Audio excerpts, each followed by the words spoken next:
Good evening and welcome to Scotland at 7. My name is Saoirse Healey.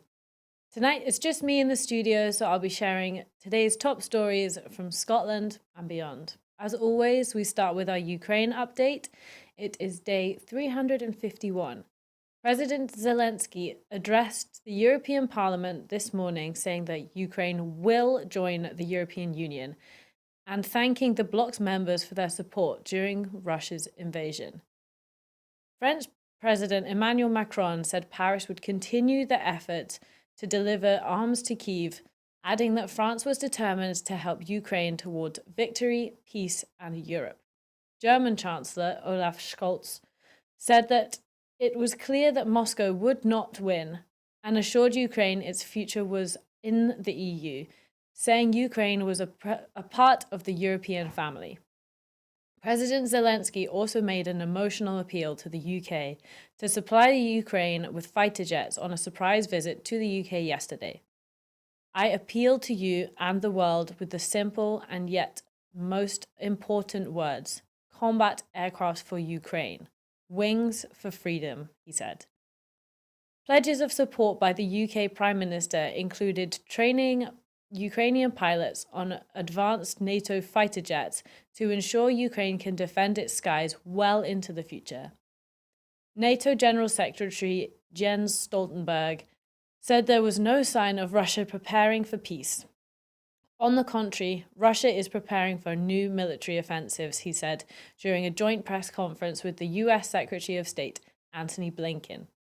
The head of Estonia's intelligence service has warned that there is a high likelihood of a major Russian offensive in Ukraine in the coming weeks and months. The founder of Wagner's group claimed that the private military company has stopped recruiting convicted criminals from prisons to fight in Ukraine, has not convinced close observers. Recruitment has been ongoing, one prisoners' rights activists say.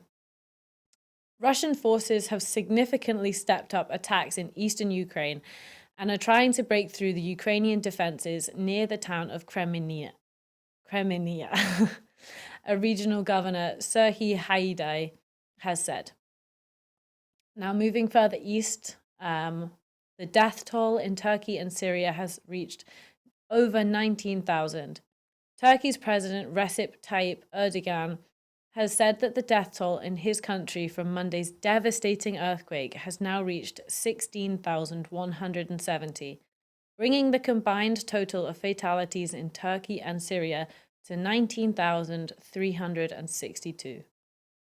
State officials in Syria said today that the death toll in government-controlled areas stands at 1,262, while 1,930 have been reported dead in rebel-held areas in the northwest of the country by White Helmet's Civil Defense Group. A total of 5,158 people have been reported injured across government-controlled and rebel-held Syria. Erdogan said that 64,194 people have been reported injured in Turkey. Experts have said that the toll from both dead and injured is expected to rise sharply in the coming days. The Scottish Government has announced £500,000 in emergency funding to be given to the Disasters Emergency Committee to support the humanitarian aid efforts following the severe earthquakes in Turkey and Syria. The earthquake has caused a significant loss of life and severe damage to home and infrastructure. The funding will enable the DEC to focus on priorities such as emergency food, hygiene supplies, and blankets. First Minister Nicola Sturgeon said, "The scenes over the last few days in Turkey and Syria are heart-wrenching. This earthquake has caused a huge amount of damage and significant loss of life that will come to be felt for some time. There is an urgent need to support the humanitarian efforts being made to help those affected in Turkey and Syria. The Scottish Government is committed to supporting efforts in the region, and members of our emergency services have already been deployed to help the search and rescue operation on the ground."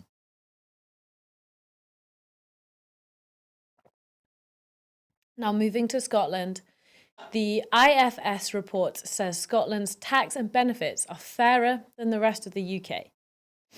Now, the SNP has welcomed a report by the Institute of the Fiscal Studies, which concludes that Scotland's tax and benefit system is more progressive than the rest of the UK. In the Scottish Parliament this afternoon, MSPs voted to approve the proposed Scottish tax bands for the next financial year, which would increase taxes for higher earners. The IFS think tank reports that policies introduced in Scotland since 2017, such as changes to the benefits system, have particularly increased incomes of poorer families with children. Among the poorest 30%, Scottish reforms are set to raise the incomes of households with children by around £2,000 per year on average, according to the report. Research economist Tom Wernham said the Scottish Government has used devolved income tax and benefit policy to make the system more progressive, as well as raise more revenue to fund public services. These changes imply big increases in income for poorer households with children. Commenting on the IFS report, SNP MSP Kenneth Gibson said that it's gratifying to see the IFS recognising the fairer policies implemented by the SNP Scottish Government, which are making real differences to the lives of ordinary Scots. As the austerity-obsessed Westminster government continues to hammer the most hard-pressed in society while dishing out billions of pounds in crony contacts to their mates, the SNP Scottish Government has demonstrated again and again its commitment to tackling child poverty and delivering progressive policies to benefit our poorest families. Now, it's more good news for the SNP. There has been a poll that predicts that they will become the official opposition party at Westminster. Now, this new poll is predicting that the SNP would become the official opposition at Westminster, overtaking the Tories at the UK level, who look set to lose badly in a general election. The poll, with a sample of over 28,000, underlines an overwhelming belief among 75% of Scots that the Tories are corrupt and shows the SNP set to win 50 out of 59, the last remaining Scottish Tory MPs losing their seats, including Secretary of State for Scotland Alistair Jack and Scottish Tory leader Douglas Ross. SNP Deputy Leader Keith Brown says this poll shows that only the SNP can get rid Scotland of Westminster Tory governments for good. While it is welcome to see that the third poll in a matter of days showing huge amounts of support for the SNP, the projection that the SNP would become the official opposition at Westminster is another stark reminder of the current constitutional barack. Despite the SNP winning an estimated 50 out of the 59 seats available, Scotland will still not get the government it has voted for. The only difference would be the colour of the rosette. Now, as we know, Keir Starmer has no intention of reversing the Tories' greatest damaging policy, Brexit. With Labour now being a fully paid up member of the hard Brexit club, Scotland will still have to suffer the deep and lasting consequences of leaving the EU. And as history shows, the only guaranteed result of a Westminster Labour government is the Tory government that replaces it. The only way Scotland can get rid of the Tories for good is by voting for independence and with the SNP, he said. Now, Lee Anderson, Tory vice chair, has backed the death penalty.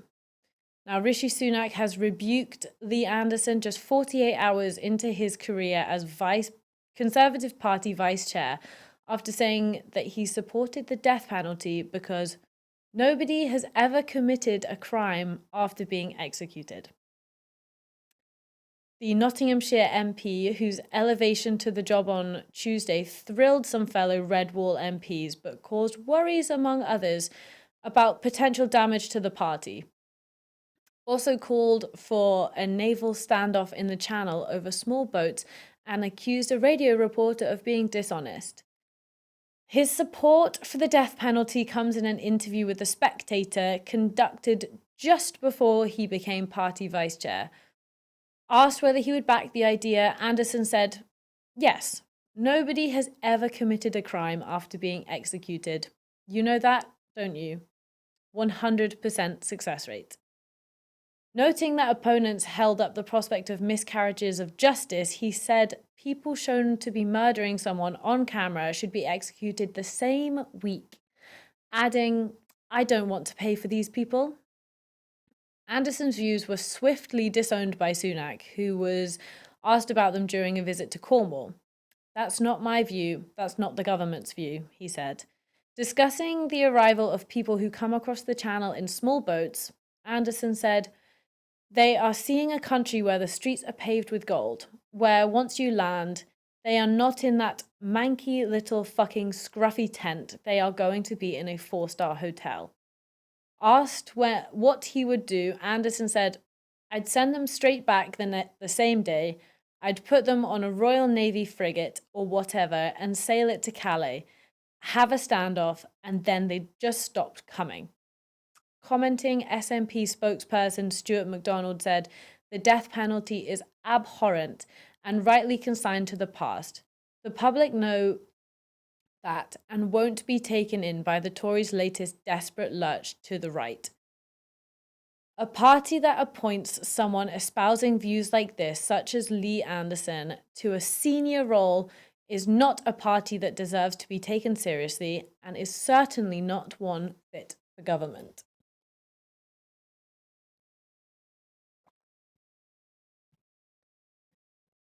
Martin Lewis has called on the UK government to act on energy bill subsidies or see fuel poverty surge. Jeremy Hunt must act now to reverse plans to raise energy bills from April, money-saving experts Martin Lewis has warned, saying that the charge cannot wait until the spring budget next month. In a letter to the Chancellor, Lewis warned that more than 1.7 million more households could be plunged into fuel poverty if he does not urgently commit to freezing energy prices. He said Hunt must reconsider raising the state-subsidised energy rate from April, which is set to increase bills for almost every home. This cannot wait until the budget. In practice, energy firms will need to know much sooner if the planned rate rise isn't happening on the 1st of April, or they are bound to have to communicate to customers that it is coming, he wrote to Hunt. Hunt has so far rejected calls to extend the support, instead stressing support for the most vulnerable households. Millions of households are likely to see costs soar by 40% from April. From April, there is a planned rise in energy price guarantee, EPG, the discounted cost of gas and electricity to consumers from £2,500 to £3,000 a year for the average household, despite the fact that the wholesale cost of energy has been falling. In his letter, Lewis said that the decision to increase prices was made at a time where wholesale rates were looking to be far higher than they are now. He said that the current EPG subsidy may only be needed from April to July because the underlying price cap currently looks like it may be cheaper than even the current EPG rate of $2,500 a year for a typical household. There has also been a case review on the management of transgender prisoners, finds that women are not at risk.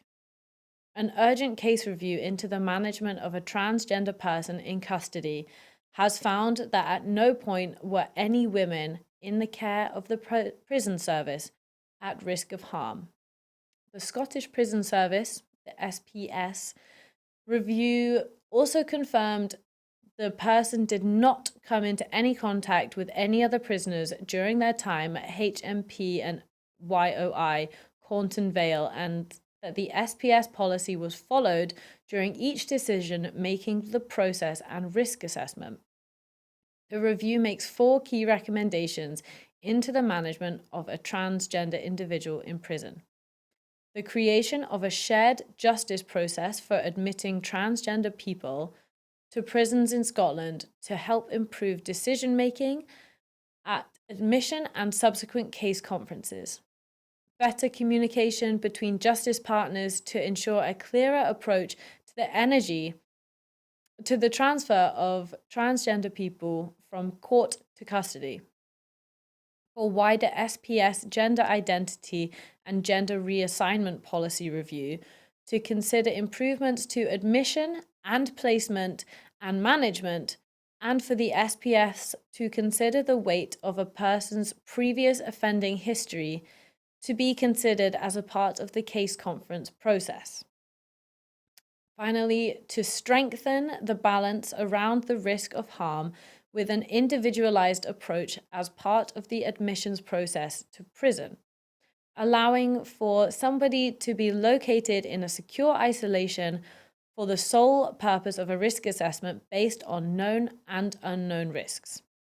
In addition to the recommendations, SPS is also undertaking a full multidisciplinary case review for each transgender person in custody.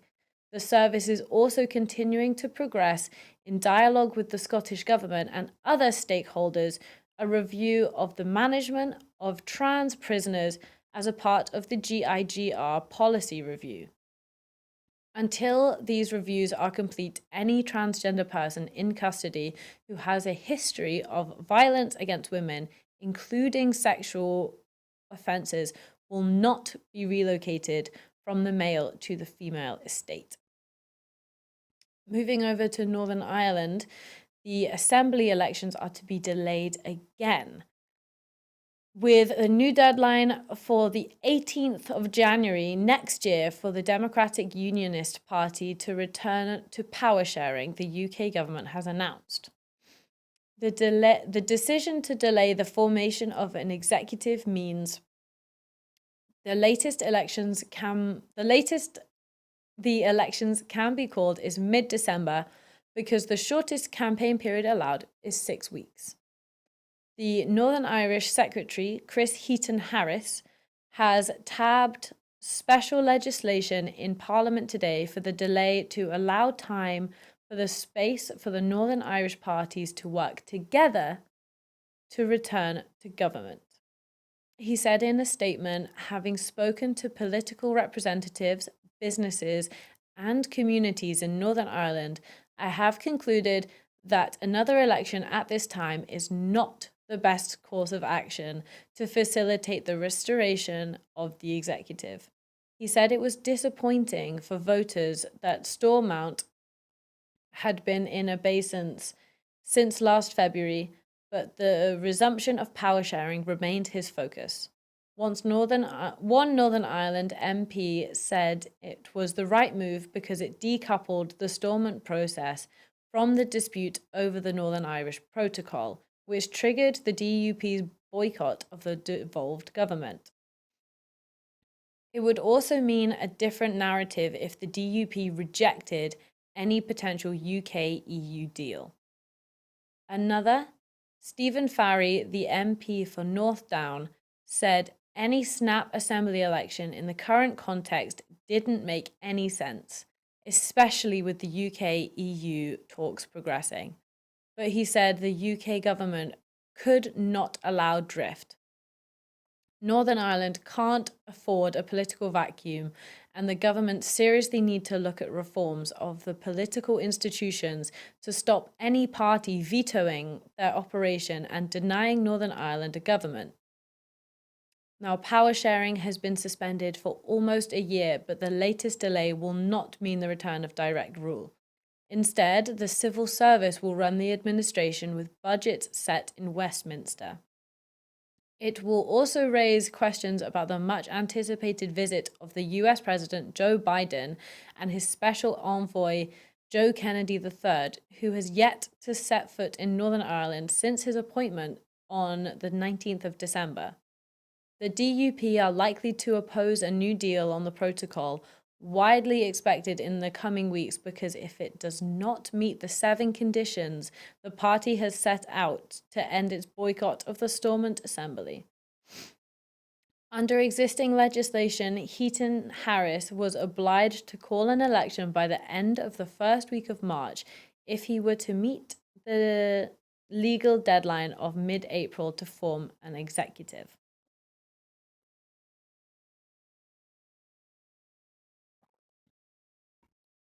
Moving on to America now, Missouri has voted against the ban of children carrying guns in public. The Republican-led Missouri State House has voted against a ban on minors carrying firearms in public without adult supervision. The proposal failed by a 104 to 39 vote. Only one Republican voted to support the ban. Democrat Donna Barringer said police in her district asked for the change to stop 14-year-olds walking down the middle of the street in the city of St. Louis carrying AR-15 rifles. Now, they have been emboldened and they are walking around with them, Barringer said, until they actually brandish them and brandish them with intent. Our police officers' hands are handcuffed. In 2017, Missouri lawmakers repealed concealed carry requirements in most situations. The proposal to ban children carrying firearms was part of the debate on the fighting crime in St. Louis and statewide. Republican Lane Roberts, a former Joplin, Missouri police chief and state public safety director, initially included the restrictions on children possessing guns in a broader crime bill, which the House voted to give initial approval. But state lawmakers on a House committee that Roberts leads stripped the provision on guns last week. Every time we talk about the provisions related to guns, we knew that we were going to be difficult on our side of the aisle, Roberts called. Republicans called the proposal an unneeded infringement on gun rights. The Czech government is urged to repeal law denying rights to kindertransport descendants. The Czech government is under pressure to amend a communist-era rule that denies citizenship rights to the descendants of Jewish refugee children who fled to the UK from Nazi-occupied Czechoslovakia on pre-Second World War kindertransport. A law passed in 1948 to punish defectors who fled the communist country for the capitalist West by stripping them and any children they had afterwards of the right to citizenship, unless registered at a Czechoslovak embassy within a year of their birth. Campaigners say that the regulation, which applies to anyone of Czech parentage born between October 1949 and May 1969, has had the unintended effect of barring citizenship rights for potentially thousands of children and the grandchildren of young Jewish refugees who escaped Czechoslovakia thanks to the efforts of Sir Nicholas Winton to get children to safety on the kindertransports. Between March and August 1939, 8 trains evacuated a total of 669 mainly Jewish children from Prague to London until the outbreak of the war stopped the transports. The Cold War-era law punishing defectors for unauthorized abandonment of Czechoslovakia was abolished in 1990, the year after the communist regime was toppled in the Velvet Revolution. Those forcibly deprived of citizenship have since had it restored, but the regulation barring unregistered children remained in effect. A 2013 citizenship law granted those born in the 1949 to 69 period a year-long amnesty to submit applications, but the Association of Jewish Refugees, the ARJ, a British-based charity for Holocaust refugees, said that the vast majority of kindertransport descendants knew nothing about the temporary window and remained excluded. Officials say that more than 500 people born to Czech parents successfully gained citizenship before the amnesty expired in January of 2015. The ARJ is now pressing Peter Fiala, the Czech Prime Minister, to adopt an amendment tabled nearly 2 years ago by MP Karla Slechova that would grant a 5-year amnesty, allowing applicants to register as Czech children. Now back to Scotland. A Scottish MP who survived skin cancer calls for the removal of VAT on sunscreen products. SNP MP who survived skin cancer has today led a debate on removing tax from sunscreen products of SPF 30 and above. Amy Callaghan, MP, who has spent months trying to convince UK ministers to push ahead with this policy change, is now asking the public to sign a petition to put extra pressure on the UK government after ministers rejected the idea. Commentating, the MP for East Dunbartonshire said, "Protecting your skin is not a luxury, so sunscreen products of SPF 30 and above should not be taxed like they are luxury goods. It makes no sense that we make healthcare products like paracetamol exempt from VAT, but don't do the same for products that play a key role in reducing skin cancer. Steps should be clearly taken to prevent ill health, not just reduce the cost of medications to treat symptoms. I've been making this case to ministers for months and I've hit a brick wall. That's why I'm asking the public to get behind my VAT burn campaign. With public support, we can push the UK government to do this right thing. Fixing this loophole in the tax system could encourage more people to buy sunscreen that offers the best possible protection, which could save lives."